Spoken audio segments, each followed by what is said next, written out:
I love the way the First Gen Lounge makes me feel. Because it creates a space where I belong. Where we're able to create community.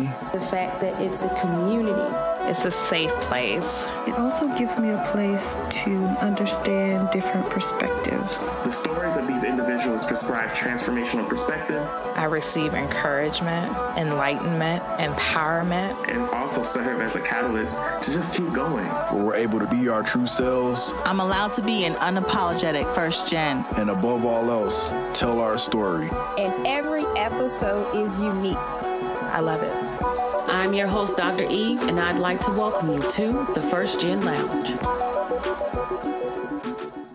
Well, good people, so glad to have you here as always. You know, one thing that I can say I love about the First Gen Lounge is that we can look forward to coming together, just like we did back in the day, right, in undergrad. Come together, sit and talk for a little bit about, again, just all things life and what's happening with us and how we're moving forward. And I'm really grateful to have someone who I just think she's bomb. Like, I know I say everybody's like, everybody who comes on the show is just really amazing, but Kimberly in particular, she's just really got this personality and this wisdom that I think I've even been drawing from lately. And she's got an awesome like background too. So I'm going to shut up and get out the way and say, hello, Kimberly. How are you? Hello, Dr. Eve. I'm doing well. How are you? Wonderful. I am wonderful. And I say it's exciting because you are a veteran, and talking to you, and not even trying to be funny, like if somebody sees your picture and is like, hey, type this person, I would never think veteran was a part of your history. So I think that's one of the things cool. You just never know, right? But you will just tell everyone who you are and what it is that you do. Well, I am a mom. I have two sons. They are 20 and 30 years old. And I am, as you said, a veteran of the United States. I served in the Marine Corps Reserve. My reserve unit was activated for Desert Storm, so I am a war veteran. My medals and ribbons include the National Defense Service Medal, the Sea Service Deployment Ribbon, the Selected Marine Corps Reserve Medal, and the Southwest Asia Service Medal with 1 star. I'm a professional who works at a global law firm. I worked my way up from part-time night receptionist to managing the paralegal program globally. I love to travel. I love to spend time with my adult children. I love to go to live shows. I live near New York City. I work in New York City, so going to Broadway shows is a lot of fun. And my sisters and some friends and I have done that quite a bit in the past, so I love doing that. And I also love hanging out with my extended family. So that's just a little bit about me. You have how many medals? You've done what you've done. Well, I'm like, oh my goodness. Wow. See, I didn't get that part last time. Thank you for your service. And like you said, your unit was actually activated. So yes. To have lived through that and to still just be where you are, to come back to the States, to move forward. Like I said, to start you were what again, assistant? I started out as the part-time night receptionist. Part-time night receptionist to being on the global leadership team now. Exactly. That's a story for you. Exactly. So that's really interesting. What was it, just being curious, I know there are some veterans who listen to the show, and I've had 2 others on who are veterans as well. But what was it that made you even want to go to school, even with you being in the service?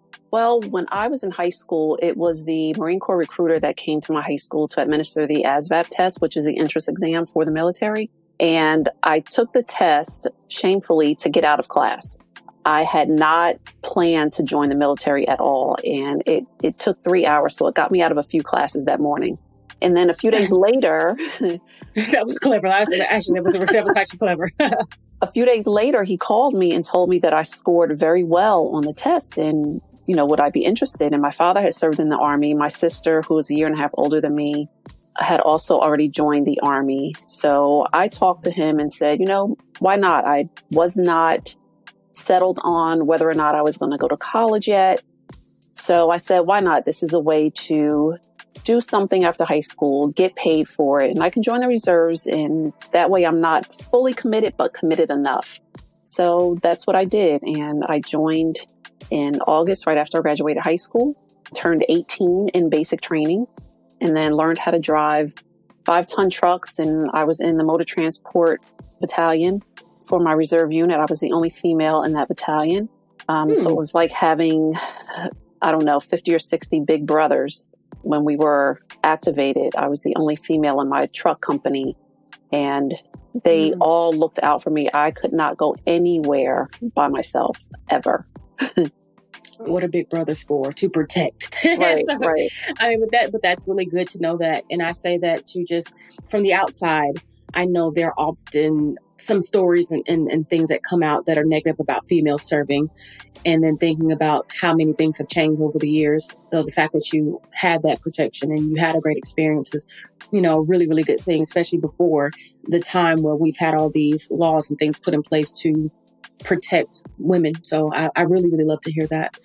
Very cool. So thinking about your transition to college, what was that like for you, saying that you did go into the service first? That was a little bit tough because when I was 19, I found out I was pregnant with my oldest, which was not planned. And I decided I would go ahead and have the child. And I did. And I'm absolutely overjoyed that I did. And so I had to put school on hold for a while. And then finally, when I was able to, I went back to school. He was about 4 or 5 years old when I started to go to school full time. It took me a little over 15 years to finally get my bachelor's degree because I could, raising a child as a single mom, I could only go to school one class at a time. So it took quite a while, but I was determined to do it. At one point, he and I were both in college at the same time. Oh, wow. Interesting. Yeah. Yeah. And you finished first? I did. I finished, got you, dude. I finished just 2 years before he did. So, it was really interesting to have that experience. And then right after I got my bachelor's degree, I immediately signed up to get a master's degree. And I did that 100% online. And then I figured, this is it. I'm done with school. In the meantime, I had another child. And in 99, I started working at my current job and decided, I'm moving up. I got my job as the part-time night receptionist. My younger son was just 1 month old. And I knew that if I could get into the company, I could maneuver my way around and move up. So that's what I did. And then, I was still going to school at the time, working as a paralegal, and then transitioned into my current role, which is on the global leadership team, managing the program. And a colleague said to me, it might be interesting and helpful for you to get an executive MBA, which might help in your current role. And I said, well, I don't even know what that is. I had no business experience. My entire professional experience is in the legal field. And I said, I don't know what that is. And so she did some research for me. And the next morning, we were at a meeting in Los Angeles. The next morning, she said, here, I did some research. Here's some information. Just take a look at it and see if it's something you're interested in. So I did. And I decided, this really might help my career. So I applied to Pepperdine University to their executive MBA program. In October, I got accepted, started classes in January of 2018. And I needed 2 letters of recommendation. And I sent requests to 3 people that I work with at the firm, and they were way more supportive than I could have ever imagined. And so for 19 months, I went to school part-time, got my MBA, and worked full-time, including all the traveling. And that's where I am now. It was tough. It was a journey, but I did it. Yes, you did. And I commend you for that because you had 2 children along the way. Yes. And in my experiences growing up, it's not easy taking care of kids at all. And then, I don't have children yet, but my mom, I know we were a handful for her and she had 3 of us. And to think of all the things and the dreams that some people miss because they don't, one, believe in themselves to be able to do stuff or know how to figure it out, especially when they're raising a family. And so for you to have been able to, charter that path and to be the example even for your children, I commend you for. Thank you. And you're very welcome because I know it's hard. It's completely hard. You took a nighttime receptionist job. Yeah. And even that, to be tired to come home, to have to give them the day and do things over again. Like I look back and I'm like, my mom is definitely my shero because working 3 jobs and taking care of 3 kids, I don't know how she did it. I still say, Mom, I don't know how you did it. But somehow she managed because she understood that giving us the best life she could was important. So thank you for what you've done. And, as a mother, as a Black woman, and, and somebody who's had a dream and pursued it regardless. It's a lesson to be learned there, folks. See, don't ever think things aren't possible, because if you believe in something, you'll absolutely get to it. Absolutely. You said something earlier about looking at the executive MBA program and deciding that it was something that would help your career.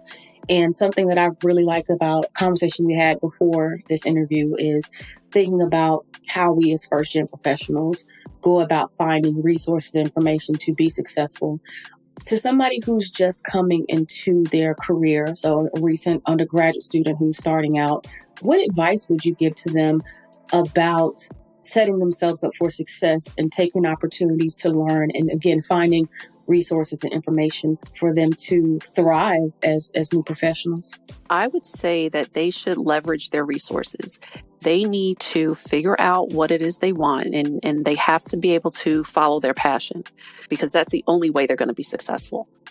And find others who are already successful in that field, whether it's someone that they know personally or someone that they don't know who may be a public figure. Do some research on that person and find out what they did to get to where they are. And also find people who they do know personally or at a workplace, a teacher, a professor, or someone, and say, this is what I want to do. Can you help me? You have to ask the questions. You have to speak up and advocate for yourself, because no one knows what you want except you.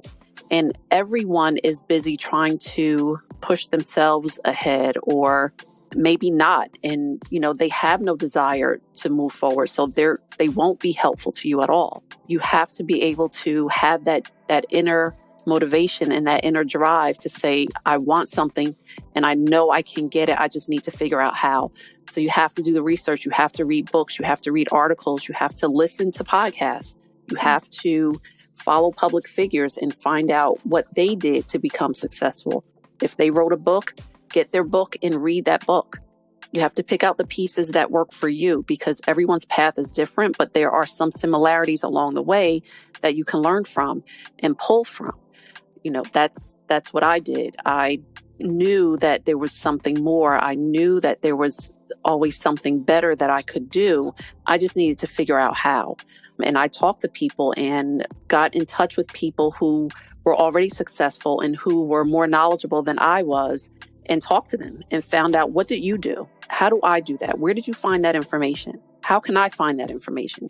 And once you start searching, you start to go down a path and you find out more information along the way. Even as you're looking for one piece, you might find 3 other pieces that will be helpful to you. And even if they're not helpful to you now, kind of save them and put them onto the side, because they'll be helpful to you in the future. And you may not realize it yet. So that's what I would say to someone who's just starting out and who may not know exactly what to do.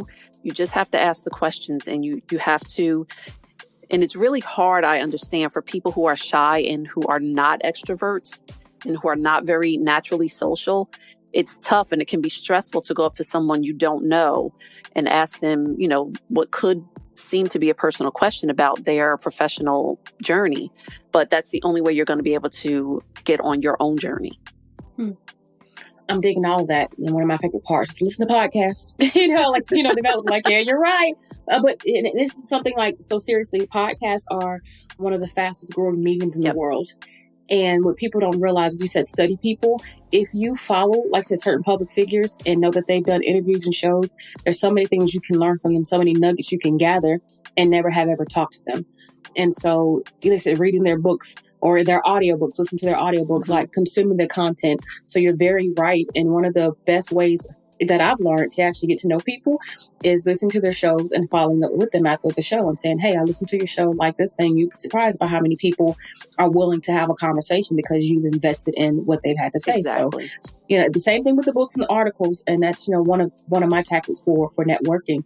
But speaking of which, I know that you said being able to connect with other people as well. Would you have any advice for first gens who are needing to network but don't even have an idea of what networking looks like? Like, how can they do that, especially when, like I said, they're shy or just starting out, or sometimes even feel like an imposter? Right. Yeah. Imposter syndrome is rampant within the first gen group. I would say go onto Evite or check out local events in your town and see what's going on. Go to the local library. Check out bookstores. A lot of times bookstores have events that they have newsletters that you can sign up for to get email notifications about events that are going on and people who are coming into their store. I live in New Jersey, in a town in northern New Jersey, and one of the local bookstores here had Hillary Clinton come in. They also had Malcolm Gladwell come in. So, a lot of it also depends on where you live and, what your surrounding towns are. If you live near a big city, sign up for those notifications to see what's happening in those big cities. Sign up for the arts notifications and those kinds of things, because that's where you'll get your information.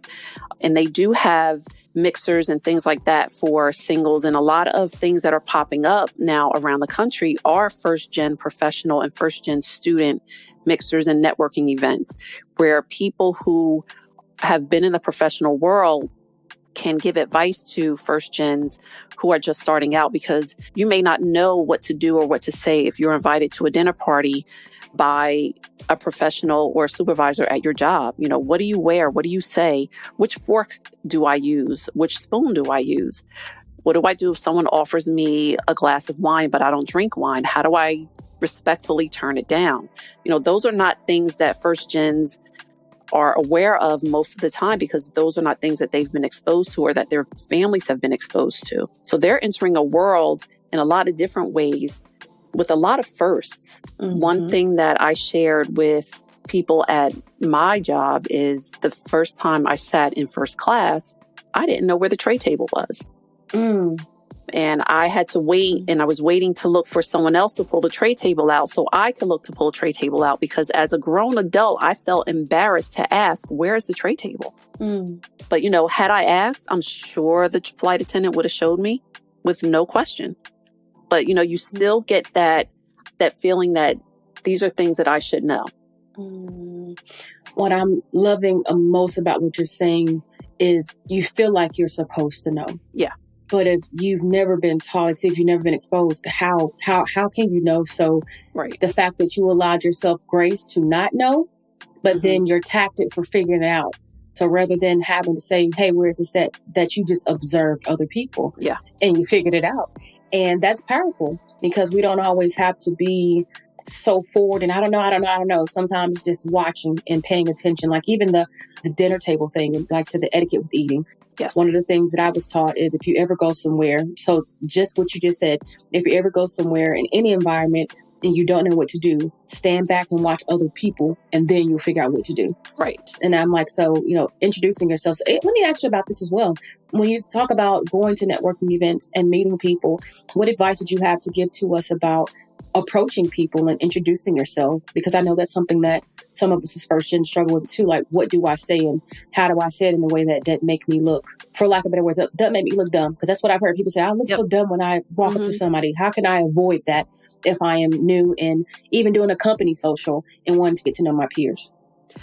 Well, I would do a little bit of research before the event and find out the audience, find out, what kind of audience is going to be there. And then once you get there, you look around and find someone who looks approachable, because not everyone does. And my mother has told me in the past that I don't always look approachable. I'm more of an introvert kind of person, and I would sit back in the corner and observe the room. But if someone did approach me and start a conversation, I'd openly talk to them. I'm just not the one who would start the conversation. So I know what that stress is like, to have to go somewhere and you're by yourself and you don't know where to start or who to talk to, because like you said, what's going to come out of my mouth, and will they think I'm stupid? Will they think I don't know what I'm saying, or will they think I belong here in the first place? So I would do a little bit of research about the event in the beginning before I even get there. That way you can have some things in mind to discuss once you're there. I think that's really good advice, to have something to discuss once you're there. And would you advise us to have 2 or 3 things in mind to just be able to talk about when it comes to ourselves or our work? Or what would you advise in terms of talking points to just have in our brains that are ready for our conversation? So beyond things to talk about, how many things should we think about? Just again, having in our back pocket for different people that we may meet. That's the best way I can make to frame that question. I would say 2 or 3 things is good because other people may also have 2 or 3 things that they're bringing to the table. So that gives you enough topics to discuss as you walk around the room. I would make sure that I had factual information about the company I'm representing, about the school that I just graduated from or am attending. And again, just some general information about the event itself and why I decided to come to the event. What am I looking to get out of the event? And what do I feel like I'm bringing to the event? I think those are good topics to have in the back of your mind and at the ready, because those are things that they're factual and they're also personal. So it gives you a sense of comfort to be able to talk about them. It's not something that you have to guess or something that you may not know about. If someone brings up a topic that you're not familiar with, you can just, ask questions that kind of let them know that I'm not familiar with this topic, but I'm interested in learning. And people just want to be heard. So if you behave and your body language is such that you seem interested and you ask questions such as, oh, wow, that's very interesting. Can you tell me more? That really invites people to continue discussing, and that takes the burden off you. And it gives you a little bit of information that you didn't have before you got there. I think that's really good advice. And I hope that you all really took that in. You don't have to show up and know it all. Right, right. Because you don't have to be everything. Exactly.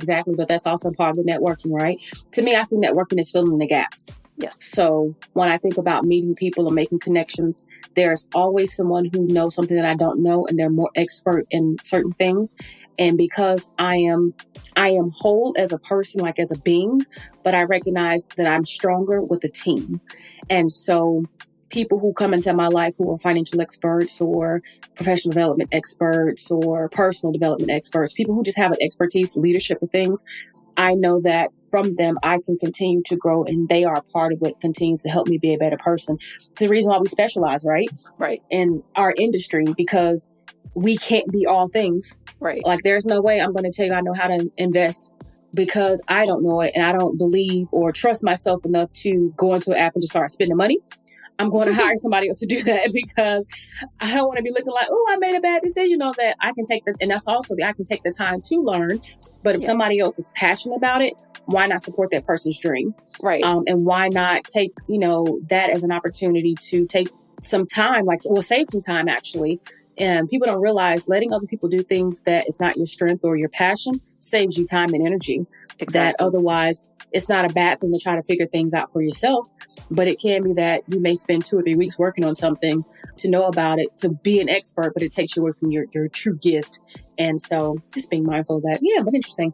So something that we talked about a little bit, in our conversation prior was thinking about how things have changed recently with what's happening with this global series of events. I keep trying not to say what is called the dirty word. I call it the dirty word, the C word. It's dirty right now. And I think just because I'm hearing it and seeing it so much that it's becoming exhausting. Yes. But we can't avoid the conversations around it. And, now is a great time to even think about all of these beautiful and talented, just totally incredible people who are getting these degrees really soon and, will be off into the world of professionalism. And then they're walking into a workforce that is experiencing a crisis. How would you advise these individuals, be it their undergraduates or graduates, to think about how they approach uncertain times in professional settings? Because there are even some times that major businesses, are not sure about what things are going to look like for them as a whole based on things that are external that are happening. So with your experience, what can you share with us about just navigating or thinking about how we approach this uncertainty, how we show up and still be professional in spite of this new virtual world that we're in? Just a few of those things that are in mind that, I think it's important that we address. I think one of the things that we should always do is to remain professional, no matter what, because you never know who's watching. And people who are just entering the workforce can also keep in mind, or should keep in mind, that this is not the norm. This is a temporary state of chaos, I would describe it as, because no one was prepared for this. No one. So everyone is still, even after a few weeks in, people are still trying to figure this out and to figure out how to continue business and how to continue living and how to adjust to what has become our temporary state around the globe. People in Asia, although they dealt with this first, they're gearing up for a second wave, and they are still wearing masks when they go out. They're still under a, less than 5 people directive so that they can curb the spread of this disease. So I would say, be patient and just understand that everyone is still trying to figure this out and that things will settle down. It may take a few months, in my opinion, but once things settle down, then things will probably get back to more of a normal state. I think there will be a new normal, but it won't be this, So I guess my best advice is to be patient and, be understanding as well, because those people who have been in the workforce, who have lived through going from paper to electronic, who have lived through going into the office every day to working remotely, sometimes to now being forced to work remotely all the time. They have experience with these kinds of changes. This is a new kind of change, so we're still trying to figure this one out. But we've been around long enough to know that this too shall pass. And everyone can just, kind of be patient with everyone else. Know that people are trying. Well, most people are trying. Some people just are not listening to the social distancing rules. But most people are trying, and things will get better. I'm curious to know. And you just said a few things that made me say, I wonder, like in my head. This is what I love about having these very natural conversations. It's things just really do come up. But you said that things will go back to some kind of normalcy, but not what it is. And that's the truth. So what then, if you had a vision or a thought, what do you think our new normal is going to look like after this? Because in my head, especially somebody who speaks and is always traveling, similar to you with your work, you're always traveling, always on a plane. I'm thinking, man, I know September 11th was one of our last really big events that changed how we travel, how we interact. Do you have, just any thoughts on what is going to happen for us, like you said, in our new normal state after this, and how we travel and again, interact, how we eat, just how we live? I think this whole situation in a very short period of time has revealed a lot about the state of our economy and the state of our resilience in the world. I think people will begin to see that you can use technology for good, that this world truly is globally connected. And I think with respect to travel, it's going to be very different with making sure things are clean, making sure things are sanitized, making sure that there's enough space for people. Because once people start to travel and they're able to come out of their homes and move around more freely, the crowds are going to come back. So people really have to adjust. Companies will have to adjust to that and make sure that people feel safe, because although the crowds are going to come back, people are still going to be a little bit leery about being too close to someone else and crowding in an elevator and probably driving more than they take public transportation, because being in your own car by yourself is safer health-wise than being on a crowded train.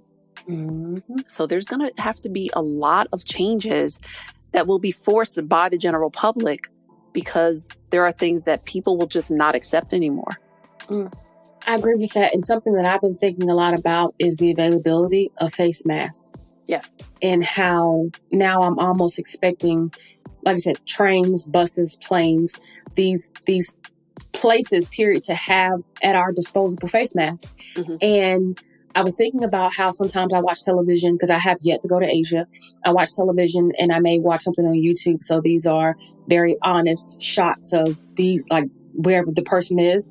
And let's say if I see someone doing an interview of a person on the street in China, I've noticed in some cases, and even in states like New York is one of the places I've noticed too, that people will be wearing face masks. Yes. And I used to think to myself, why do they have on this face mask? And I'm not going to just ask this random person, why are you wearing that? Because people have their reasons. But again, I've always thought for them to keep their cold and, away from other people. And now I'm realizing, holy crap, it's because of also what they recognize that they're being exposed to every time they step outside their house. Right. And I was talking to another friend recently, and I was telling my husband, like, I talked to this person, we were talking about bringing shoes in the house and how some cultures you just do not bring your shoes in the house.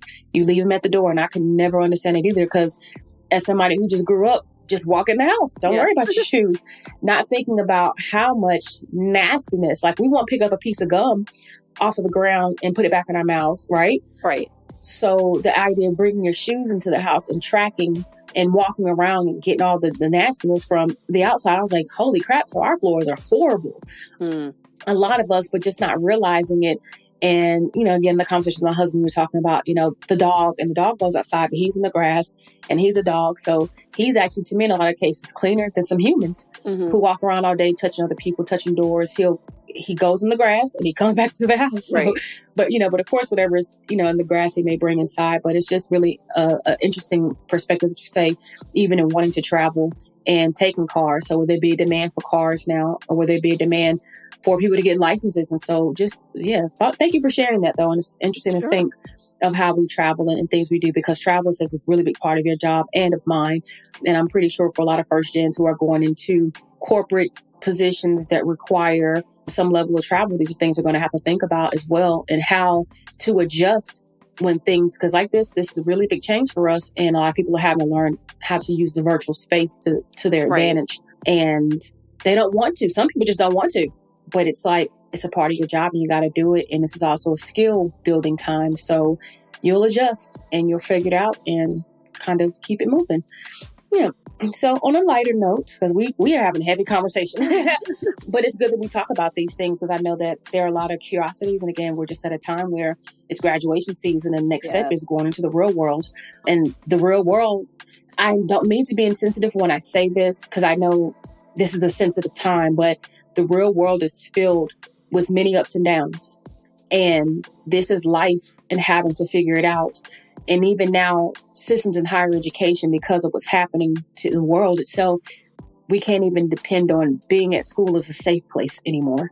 Right. Not because of the threat of harm necessarily, although kind of technically it is, but because it's safer to be at home than at school, even if it were safer to be at school in a way, Right. So thinking about how now, where before some people could just say, well, I'll just live in a residence hall and eat from the cafeteria. For a lot of people now, that's not even an option.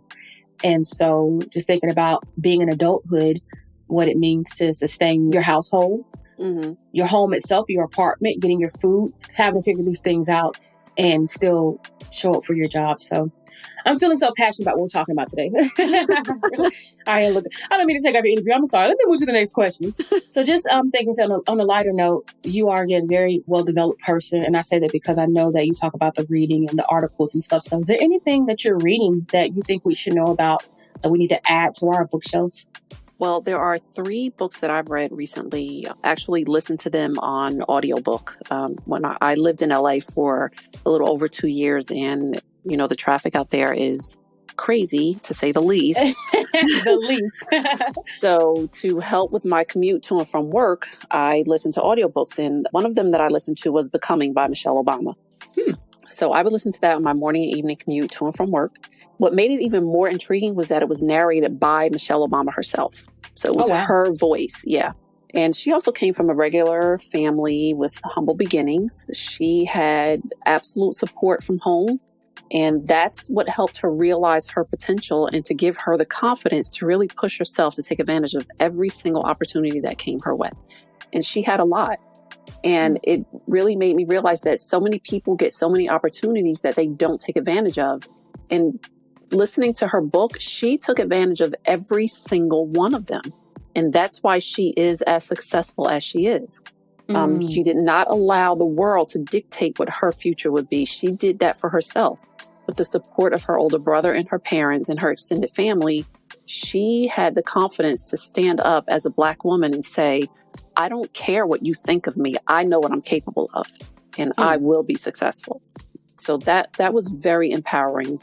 And to listen to her experiences throughout her marriage with Barack Obama and his political career and how she stood by his side and everything that they experienced, the ups and downs. It was just fascinating, the things that they went through and how they came out of the other side basically unscathed. It was really, really something. Another book that I would definitely recommend, especially for first-gen professionals and students, is a book called Educated by Tara Westbrook. She had a very non-traditional upbringing, had to make some very hard choices in her life, and it cost her family. She was brought up in a very Mormon family who did not believe in formal education. They educated everyone at home. So the first time she stepped into a classroom, she was 17 years old. They lived off the land. She had, I want to say, 5 or 6 siblings. And her and 2 of her siblings went on to each get PhDs and the others did not. And once they made those decisions to go and get formally educated, her family turned their backs on her. She goes into great detail about this in her book. And she just had to make some very hard choices. And she had to leave them behind in order to pursue her own dreams. And it was tough for her, but it was a battle within herself. You know, do I pursue my dreams and follow my passion, or do I do what my family wants me to do? You know, so it was either lose herself or lose her family. And she chose to lose her family. So that was hard. I listened to that also on audio. That was a hard one to listen to, but it resonated because she overcame every obstacle that was put in front of her. She didn't have the kinds of opportunities, or wasn't given the kinds of opportunities that Michelle Obama had and experienced. She was given more obstacles than anything else, and she overcame every single one of them and succeeded. She was actually recently interviewed by Oprah on Oprah's podcast. Very interesting interview. And the third book that I read recently is Outliers by Malcolm Gladwell. I actually had to read that one for one of my MBA classes. And it was such an easy read. He's such an easy author to follow. And the book is full of what may seem like coincidences, but they all add up to life-changing events. My favorite chapter in that book is called 10,000 Hours. And it really just goes into how you really have to put the work in to get to the point where you can perform a task with your eyes closed. It does not happen overnight. It takes a lot of repetition and a lot of practice to make it seem easy and seamless. I recently read something, I don't remember if it was an article or just a quote, but it said something like, you don't pay me because I can get this job done in 30 minutes. You pay me because it took me 10 years to learn how to get it done in 30 minutes. So that's basically what this chapter in this book is talking about. Like, you have to put in the work, and it takes a long time, but it's worth it. Absolutely. So I would definitely recommend those 3 books to any first gen. Gotta put those on my list. Well, at least 2 of them. I was like, oh, let me check those out. Cool. I enjoy, reading in downtime, and this is a great time to, like I said, just to develop oneself, and a strong proponent of personal development. So whatever you can get your hands on to better your life, absolutely do it. So we've gotten to the end, and I'm going to ask you my infamous favorite last question. You ready for it? I'm ready. All right. What is the one thought, the one thing that you would like to leave us with, to carry with us for the rest of our lives? That you are not your circumstances. You are not your past. You are who you decide you want to be. You are in charge of your own destiny. Some people may not understand your journey or your passion, and that's okay. You have to go ahead and pursue your dreams anyway. Push forward anyway. Take that class anyway. Go on that trip anyway. You don't owe anyone an explanation for wanting more. Just go get it. I like that a whole lot. A whole lot. I've really enjoyed this conversation. If I could talk to you for an hour more, I would. But we're not going to wear them out. We're just going to bring you back. We're going to do that. We're going to bring you back. But Kimberly, thank you so much for your time, for your, again, for, just being present with us in this moment and helping us to know that in spite of, we just will keep going and making the most of everything. So, the good people definitely will be able to find you, because if you look at the session notes, her information will be there. If you want to tell us, what it is out loud, let us know where to find you on the internet space. Well, I am Kim Barrett on Facebook. I also am Angel03. It's ANJL03 on Instagram. And that handle actually came out of, my cousin is a breast cancer survivor, and she has a nonprofit organization called Angie's Angels. And we all got license plates on our cars that say Angel. Hers is Angel 01, and then her friend is Angel 02, and I was Angel 03. And you can that only is really cool. Yeah, and then my sister is Angel 04. Like, we all kind of went up the line. You can only get a certain number of characters, obviously, on your license plate. So we decided to spell it ANJL. So that's where that handle came from. Oh, very cool. Because I did look at that and I was like, that's different from her name. There's got to be a story there. That's really cool. So y'all go check that out as well and learn more about that. Like, I love that. Thank you so much for sharing. Well, like, Kimberly, not going to hold you any longer. Wishing you well in all that lies ahead. And just, thank you again for being here with us. And, know that we've always got your back. Thank you. Thank you for the opportunity. You're so very welcome. Awesome.